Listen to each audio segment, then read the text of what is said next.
शिक्षा चिकित्सा भरपूर रोजगार है, उज्जवल भविष्य का यही तो मूल आधार है। विकास हो रहा है, उत्थान हो रहा है, प्रगति का द्वार खुला है, दशा दिशा भी बदल रहा है। विकास की नई गाथा लिख रहा है झारखंड, हमारा झारखंड, उभरता झारखंड, हमारा झारखंड, उभरता झारखंड।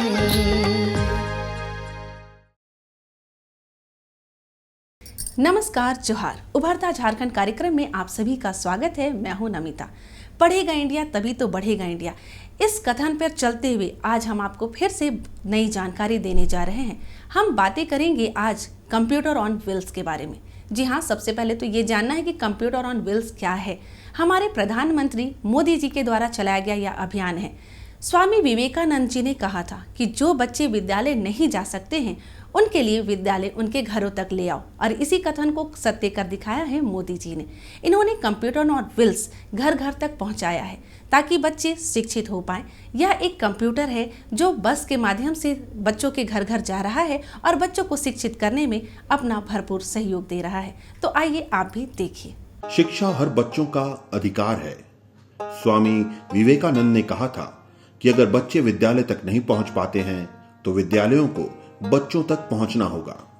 ऐसे ही विचारों से प्रेरित होकर एकल ग्राम उत्थान संस्थान ने झारखंड प्रदेश में कंप्यूटर की शिक्षा को ग्रामीण बच्चों के द्वार तक पहुंचाने का कार्य शुरू किया है।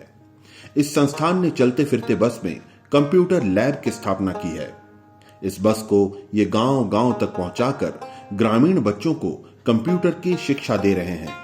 इसके माध्यम से संस्थान के लोगों ने 113 गांवों के 2260 विद्यार्थियों को अब तक कंप्यूटर की शिक्षा दे दी है। जैसा कि बस के पीछे आप देख रहे होंगे एक स्लोगन लिखा है, अगर बच्चे विद्यालय तक नहीं पहुंच पाते हैं तो विद्यालय को बच्चों तक पहुंचना होगा। ये विवेकानंद जी का कथन है और हम लोग इसी को ध्येय वाक्य मानते हुए जो बच्चे हमारे केंद्र तक नहीं पहुँच पाते हैं, चाहे शहर में स्किल सेंटर जहाँ पे कंप्यूटर सिखाया जाता है, ऐसी जगह नहीं पहुंच पाते। कारण बहुत सारा है, आप देख ही रहे हैं। आप तो इसी रास्ते से आए होंगे, सड़क इतना ख़राब है, डायरेक्ट यहाँ से कोई वाहन नहीं चलता है, तो ये सब समस्या है जिसके कारण वो हमारे केंद्र तक नहीं पहुँच पाते।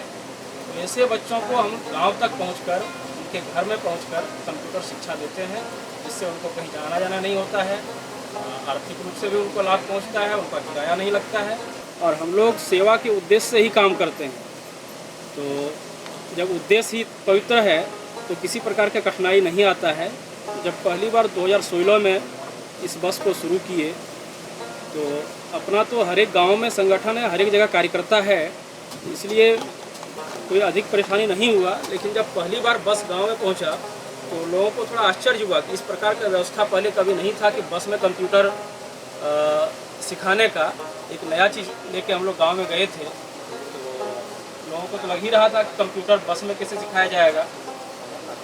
और अभी तक हम लोग 113 गाँव में कंप्यूटर सिखा चुके हैं, करीब 2260 विद्यार्थी को। हम एक गांव में एक बैच में 2 घंटा का समय देते हैं और एक सीट में 2 विद्यार्थी बैठते हैं। इस संस्था का उद्देश्य व्यावसायिक नहीं है। यही वजह है कि इन लोगों ने इसके कोर्स के लिए बहुत ही मामूली शुल्क तय किया है। ये लोग एक दिन में 3 बैच के बच्चों को पढ़ाते हैं तथा हर महीने गांव बदलते रहते हैं। बहुत न्यूनतम शुल्क है,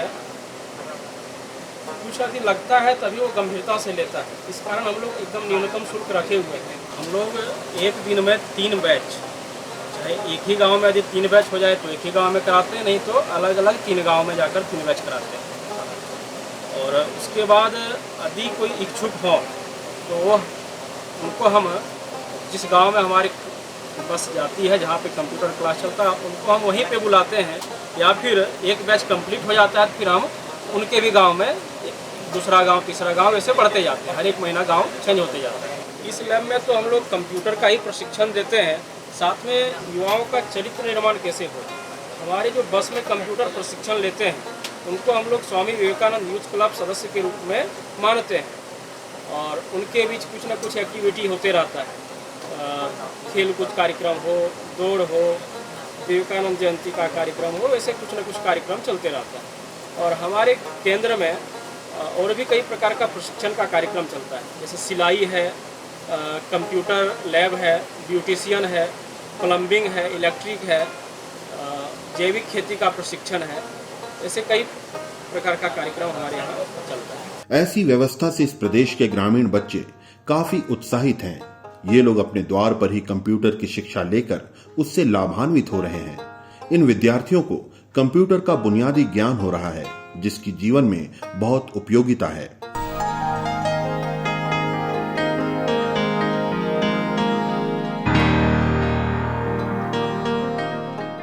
प्रधानमंत्री का जो सोच है डिजिटल इंडिया आज सबसे ज़्यादा ज़रूरत है गांव में। गांव में जब तक हम इस विषय को लेके नहीं पहुंचेंगे तब तक जो हमारा कल्पना है वो सही नहीं हो सकता है। कारण है कि आज गांव में विभिन्न प्रकार का योजना तो गांव के लिए है, पंचायत के लिए है। प्रधानमंत्री 55-54 योजना दे दिया है, मगर गांव के लोगों को ये नहीं पता है कि हमारे लिए क्या है क्या नहीं है। आज अगर ये करना है तो गांव में ये कार्यक्रम चलाना होगा, गांव के लोगों को डिजिटल के माध्यम से सारा जानकारी देना पड़ेगा, ताकि मतलब उनका जो गांव का जो आवश्यकता है, जो गांव के विकास के लिए जो आता है, उसके लिए अपने आप जाने और जाके उस अधिकार को प्राप्त करें। ये हम लोगों का प्रयास है।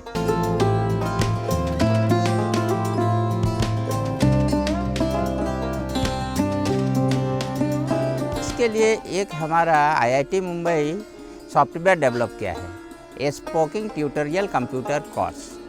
इसके माध्यम से क्या होता है, इधर स्पोकिंग भी होते रहता है और इधर जो काम करने का होता है वो सिखाया जाता है। बार बार अगर हमको यहाँ समझ में नहीं आया तो फिर उसको हम बंद करके फिर पुनः वहाँ से स्टार्ट करके फिर अपना जो समस्या है उस समस्या को खुद अपने जो शिक्षार्थी हैं खुद अपने से देखेंगे, समझेंगे और करेंगे।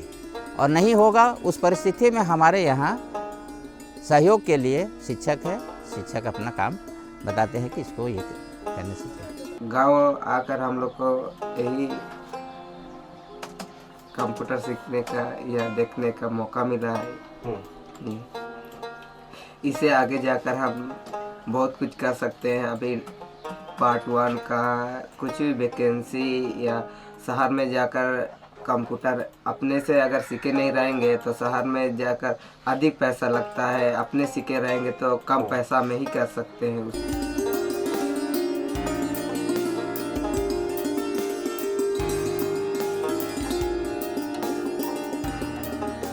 30 घंटा का बनाया है, जिसमें से कि मतलब निश्चित अपना आवश्यकता जो है सारा चीज़ वो कर लेंगे। जैसे टाइपिंग से लेके एक्सेल से लेके अपना इंटरनेट नेट रिसीव करना, नेट फॉरवर्ड करना, नेट से सर्च करके जानकारी प्राप्त करना, ये सारे विषय के बारे में और भी है हम लोग बताते। यहाँ के विद्यार्थी बताते हैं कि इसकी वजह से इन्हें कंप्यूटर की पढ़ाई के लिए शहर जाने की जरूरत नहीं पड़ती।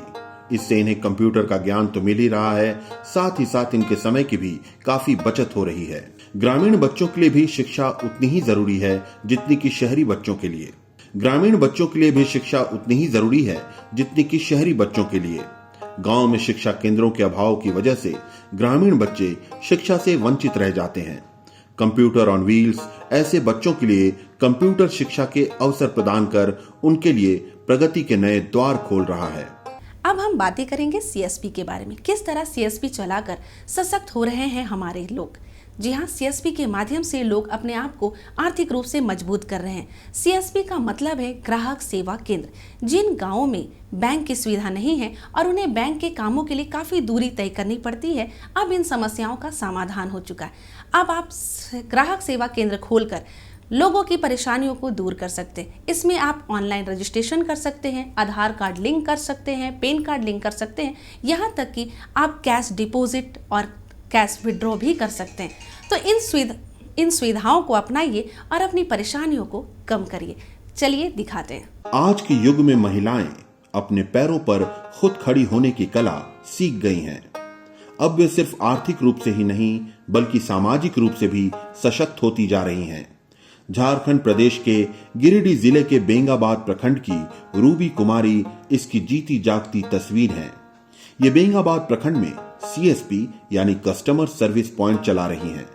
इसके लिए इन्होंने कंप्यूटर का प्रशिक्षण लिया है और फिर सीएसपी के माध्यम से लोगों को विभिन्न योजनाएं तथा बैंकिंग सेवा देने में उनकी मदद करने लगी हैं। और मैं बेंगाबाद ब्लॉक के अंतर्गत खुरसोडी गांव में अपना सीएसपी सेंटर चलाती हूं, जिससे यहाँ पे ग्रामीणों को बहुत सारे लाभ जैसे विधवा पेंशन, वृद्धा पेंशन, बच्चों का जो अभी खाता खुल रहा है, ये बीमा, जीवन ज्योति जीवन बीमा योजना, जीवन सुरक्षा बीमा योजना, एपीवाई अटल पेंशन योजना, ये सारे छोटे छोटे जो सेवाएं हैं ग्राहकों को मैं देती हूँ। और ऐसे ग्राहक जो मतलब बैंक जाने से असमर्थ हैं, नहीं जा पाते हैं बैंक, उनके घर तक मैं खुद जा करके उसका घर में जा करके उसके जमा निकासी जो भी काम होते हैं मैं जहाँ तक हो सकता है मैं मदद करती हूँ। मैं यहाँ पे एक एकल विद्यालय का जो कंप्यूटर बस चलती थी तो वहाँ पे मैंने अपना प्रशिक्षण प्राप्त किया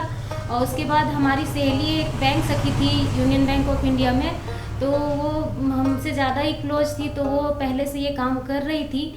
तो उसके बाद वहीं से हमको प्रेरणा मिला कि मुझे भी मतलब अपने गांव में ऐसा सेवा करने का मौका मिलना चाहिए और हमको भी अच्छा लगा कि गांव में अपना ग्रामीणों को अगर सेवा करते हैं तो अपना घर परिवार का भी एक प्रकार का सेवा है कि छोटे छोटे कामों के लिए बैंक आना जाना, बैंक से रिलेटेड बहुत सारी जानकारी जो हम लोग को नहीं मिल पाते थे और बैंक जाने के बाद बहुत सारे प्रॉब्लम होते हैं, वो सारी जानकारी अभी लगभग मैं जानती हूँ और कोई भी चीज़ बैंक के कार्यों से जुड़ा हुआ कार्य को मैं तुरंत ही कर पाती हूँ, ज़्यादा परेशानियों का सामना नहीं करना पड़ता है। ये कंप्यूटर चलाने का प्रशिक्षण आपने कहाँ से प्राप्त किया? एकल विद्यालय का जो कंप्यूटर बस जो चलती थी वहाँ से हमने कंप्यूटर शिक्षा प्राप्त किया है। रूबी कुमारी अब इस कार्य में इतनी दक्ष हो गई हैं कि उन्हें कस्टमर के लिए ऑनलाइन पैसे निकालने और जमा करने में किसी तरह की दिक्कत नहीं होती। वो अपने ज्ञान के बल पर ग्रामीणों की सहायता कर रही हैं और खुद के लिए आमदनी भी प्राप्त कर रही हैं। ये कस्टमर का आधार है जो कि आधार कार्ड से मैं इसका पैसा विड्रॉल कर रही हूँ। आधार से ही विड्रॉल होता है, आधार से डिपॉजिट भी हो जाता है, जिसके मेरे सीएसपी सेंटर में लगभग 25,000 मिनिमम विड्रॉल होता है और 49,000 तक मैं कैश डिपॉजिट कर पाती हूँ। हाँ, गांव के लोगों को लाभ मिल पाता है क्योंकि बैंक टाइमिंग के अनुसार चलता है। जैसे वो 10 बजे के पहले खुलती नहीं है और शाम को 4 बजे तक वो बंद हो जाती है। और हमारे यहाँ जैसे कस्टमर को कभी भी ज़रूरत पड़ा, अगर शाम को भी ज़रूरत पड़ा या फिर सुबह बहुत जल्दी मॉर्निंग में अगर ज़रूरत पड़ गया तो वो हमारे यहाँ पे आके अपना कार्य को कर सकते हैं। कस्टमर को किसी तरह से परेशानी नहीं होती है क्योंकि ये जो मतलब मशीन जो देख रहे हैं इसमें प्रिंट आउट निकलता है। इससे कस्टमर के अकाउंट से कितने पैसे निकल रहे हैं और शेष बैलेंस कितने बच रहे, वो दोनों प्रिंट में लिखा जाता है। जो पैसे विड्रॉल हुए हैं वो ऊपर में रहता है और शेष बैलेंस इसका नीचे में लिखा हुआ रहता है, जो प्रिंट अभी हम पर्ची जो इनको दिए। रूबी कुमारी सीएसपी जरूर चला रही हैं, लेकिन ऐसा नहीं है कि इसकी वजह से वो अपनी घर की जिम्मेदारियां नहीं निभा पा रही। वो दोनों काम बखूबी निभा रही हैं और इसमें इनका सहयोग कर रहे हैं इनके परिवार वाले। ये अपनी इस उपलब्धि में कंप्यूटर की शिक्षा को अहम मानती हैं। ये मैंने शादी के बाद ही सीखा है। शादी के बाद जब आप सीखें तो इसमें आपका पति का सहयोग कितना रहा? हमारे घर परिवार और हमारे पति का सहयोग भरपूर रहा, इसीलिए मैं आज यहाँ पे बैठी हुई हूँ और ग्रामीणों को जो भी मदद कर पाती हूँ। आखिर घर परिवार का अगर सपोर्ट नहीं मिलता है जो महिला को, वो महिला कभी भी आगे नहीं बढ़ पाती है और अपने इच्छा के अनुसार काम नहीं कर पाती है।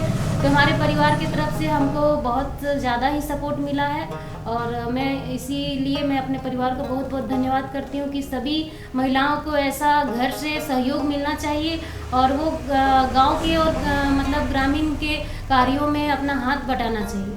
पहले की तुलना में जैसे मैं भी पढ़ी लिखी थी, लेकिन मतलब घर से आना जाना, मतलब कोई रोजगार इंसान का होता है तभी वो घर से बाहर जाना आना करता है और अगर बाहर जाने आने से बहुत तरह का जानकारी प्राप्त मिलता है। तो मैं पहले कहीं नहीं जाती थी, लेकिन जब से मैं काम करने लगी हूँ CSP सेंटर में, तब से मैं बैंक और जाने आने लगी हूँ। तो उस तरह से मैं बैंक के कार्यों से जो भी काम होता है वो मैं मदद करती हूँ, और आर्थिक स्थिति में बहुत ज़्यादा नहीं लेकिन थोड़ा बहुत कर पाती हूँ। जी, मेरी मदर इन लॉ जो है, सास मेरी है, वो हमारा बहुत ही ज़्यादा सपोर्ट करती हैं, सहयोग करती हैं। जैसे घर के कार्यों में बच्चे हमारे 2 हैं और हस्बैंड भी हैं, स्कूल जाते हैं, तो मैं सुबह अपना घर का काम काज करके फिर अपना CSP सेंटर में चलाती हूँ। उसके बाद शाम को फिर अपना जो भी कार्य होता है मैं करती हूँ। महिलाओं को कंप्यूटर शिक्षा होना बहुत ही ज़रूरी है, क्योंकि छोटे छोटे काम जो होते हैं हमारे, जैसे प्रिंट आउट करवाना हो या फिर फ़ोटो निकलवाना हो, छोटा छोटा जैसे काम टाइपिंग वगैरह जो होता है, अंग्रेजी हो हिंदी हो, ये सारे कार्यों के लिए महिलाओं को ये ज़्यादा ज़रूरी है। क्योंकि अगर शिक्षित वो नहीं रहेंगी तो वो किसी भी प्रकार का सहयोग वो नहीं कर पाएंगी किसी को। मैं अपने से जुड़े जो महिलाएं हैं, मैं अपना संदेश देना चाहती हूँ कि कंप्यूटर शिक्षा एक बहुत ही मतलब आजकल ऑनलाइन का ज़माना है, और ऑनलाइन के ज़माने में अगर कंप्यूटर शिक्षा अगर किन्हीं को अगर मिल जाता है कहीं प्रशिक्षण के माध्यम से, या खुद से वो प्रशिक्षित हो रही हैं, तो उसके लिए बहुत ही अच्छे हैं। क्योंकि उनके घर परिवार जो बच्चे छोटे छोटे हैं उनको भी बहुत मदद मिलता है कंप्यूटर के नॉलेज में। क्योंकि बच्चे भी अगर कंप्यूटर करते हैं, अगर उनकी माँ शिक्षित होती है कंप्यूटर के लाइन में, तो उनको बहुत हेल्प होता है और पढ़ाई लिखाई से जुड़ा हुआ सारे चीज़ को वो कर पाती हैं। इसी तरह से गिरिडीह जिले की अन्य महिलाएं भी CSP के जरिए आत्मनिर्भर बन गई हैं। ये इससे आमदनी तो प्राप्त कर ही रही हैं, साथ ही साथ इसकी वजह से ये समाज में अपना एक वजूद तलाशने में भी कामयाब हो गई हैं। आज के आधुनिक में कंप्यूटर ही सब कुछ है। ऐसा माना जाए कि इंसान का हर एक चीज़ कंप्यूटर से ही कार्य होता है। और हमको भी पहले कंप्यूटर नहीं आता था, यहाँ पे सेंटर खुला तो सीखे। उसके बाद मेरे हस्बैंड लोग भी सपोर्ट किए, तो फिर उनका बिजनेस ही था, ये हम लोग का बिजनेस है, एक पैसा निकासी विड्रॉल करना। तो फिर धीरे धीरे आके यहाँ पे बैठे हैं तो सीखें, तो यहाँ पे सब सारा करते हैं। राशन कार्ड जो है झारखंड सरकार की एक बहुत अच्छी पहल है। पहले क्या था कि जो भी लोग थे उनको राशन कार्ड के लिए, एक तो उनका राशन कार्ड जल्दी बनता नहीं था, उनको पार्षद के पास, विधायक के पास, मंत्री के पास दौड़ना पड़ता था, वो पैरवी करते थे तब जाके उनका राशन कार्ड बनता था या उनके अनुशंसा से बनता था। अभी सरकार ने बहुत अच्छी पहल निकाली जिसमें राशन कार्ड को ऑनलाइन कर दिया गया है। जो भी व्यक्ति थोड़ा बहुत भी इंटरनेट का नॉलेज रखते हैं और कंप्यूटर का ज्ञान उनको है, वो खुद से भी अपने लिए राशन कार्ड का अप्लाई कर सकते हैं। उसमें क्या होता है कि जितने भी उनके फैमिली मेम्बर है उनका आधार कार्ड का डिटेल डाल करके वो अपने राशन कार्ड को पा सकते हैं। दूसरी चीज़ सबसे बड़ा फ़ायदा क्या है कि पहले राशन कार्ड होने के बावजूद कोई दूसरा आदमी उनका राशन उठा लेता था या राशन डीलर किन्हीं और को राशन दे देता था। अभी क्या है, सबसे बढ़िया चीज़ कि जिन किन्हीं का भी राशन कार्ड है उनको अगर राशन लेना है, जब तक उनके किसी फैमिली मेम्बर के द्वारा राशन कार्ड के हैंड हेल्ड मशीन पर थंब नहीं लगाया जाएगा, राशन उनको नहीं मिलेगा। तो सबसे बड़ी चीज़ क्या हो, यहाँ पर मुनाफाखोरी जो है वो बच जाती है और जो लाभुक है उन्हीं को राशन मिल रहा है। पहले से भी मेरा कोर्स था, उसके बाद यहाँ पे भी खुला था तो यहाँ पे भी कोर्स किए थे। हाँ, वो मेरे हस्बैंड ने सिखा दिया है, क्योंकि सिलेबस के अनुसार वो बताते हैं ना, बिजनेस के अनुसार तो खुद आपको लेना पड़ेगा। अपने पढ़ाई के बारे में बताना चाहती हूँ कि शादी से पहले मैं इंटर की पढ़ाई कर चुकी थी, लेकिन शादी के बाद जब मैं ससुराल आई तो मेरे पति के द्वारा मतलब पढ़ाई के लिए रोक टोक नहीं लगाया गया, और उनका विचार था क्योंकि वो खुद पढ़े लिखे हैं और पढ़ाई के क्षेत्र में वो मुझे भी आगे बढ़ाना चाहते थे, जो कि मैं अभी ग्रेजुएशन BA मतलब कर चुकी हूँ। तो आगे की पढ़ाई भी मैं अभी भी करना चाहती हूँ, MBA मतलब PG में करना चाहती हूँ, क्योंकि मैं एक स्वयं सहायता समूह जो JSLPS Jharkhand state livelihood promotion society जो चल रहे हैं उसमें मैं काम करती हूँ। जैसे स्वस्थ पोषण और स्वच्छता के बारे में, जैसे FNSW के तहत एक योजना चलाई जा रही है जिसमें स्वास्थ्य से रिलेटिव बातों को बताना होता है, जो लोग कैसे स्वस्थ रहेंगे और बीमारी से कैसे वो बाहर आएंगे, कैसे अपने खान पान साफ सफाई में ध्यान रखेंगे, इसके बारे में अभी प्रशिक्षण मैं देती हूँ। और मैं ससुराल में आने के बाद मेरे फैमिली के द्वारा मुझे बहुत ही सपोर्ट किया गया, जिसके कारण से मैं अपने ग्राम के सभी महिलाओं एवं भाइयों को मैं अच्छे से पहचानती हूँ, वो भी मुझे पहचानते हैं, और मैं सबके साथ मिलजुल के काम करती हूँ। जो CSP सेंटर के माध्यम से काम होता है, कैश विड्रॉल होता है, कैश डिपॉजिट होता है, बीमा होता है, फिर अकाउंट ओपनिंग होता है। ये सारे कार्यों से मैं बंधी हुई हूँ और जिसकी वजह से मुझे बहुत अच्छा लगता है, मुझे गर्व महसूस होता है कि मैं एक घर परिवार में रह करके अपने परिवार को संभालते हुए मैं कुछ कर पा रही हूँ। मैं वैसे अभिभावक के लिए, वैसे गार्जियन के लिए मैं कहना चाहूँगी, क्योंकि आज के युग में पढ़ाई का बहुत ही ज़्यादा महत्व है, इसीलिए पढ़ाई में प्राथमिकता सबसे पहले देना चाहिए, क्योंकि अगर वो शिक्षित होंगी तो वो कुछ करने का योग्य बनेगी, जिसके वजह से अगर वो शादी हो जाने के बाद अपने ससुराल जाती हैं तो अगर वो पढ़ी लिखी रहेंगी तो वो रोजगार कर पाएंगी। 1 या 2 रुपये या घर के परेशानियों से वो जूझेगी नहीं, किसी के पास हाथ फैलाएगी नहीं, वो खुद पे आत्मनिर्भर और एक सशक्तिकरण जिससे उसके अंदर होगा तो वो कुछ कर पाएंगी। आज की महिलाएं जागरूक हो गई हैं और वे भी खुद को आत्मनिर्भर बनाने की दिशा में अग्रसर हो गई हैं। CSP जैसे रोजगार ऐसी महिलाओं की मदद कर उनके लिए वरदान साबित हो रहा है। देखा ना आप सभी ने, पढ़ेगा इंडिया तभी तो बढ़ेगा इंडिया मोदी जी के कथन पर हम यूं ही बढ़ते जाएंगे और उभरता झारखंड कार्यक्रम आप तक पहुंचाएंगे। आज के अंक में इतना ही, आप इजाजत दीजिए हमें। नमस्कार, जोहार। विकास की नई गाथा लिख रहा है झारखंड, हमारा झारखंड, उभरता झारखंड, हमारा झारखंड।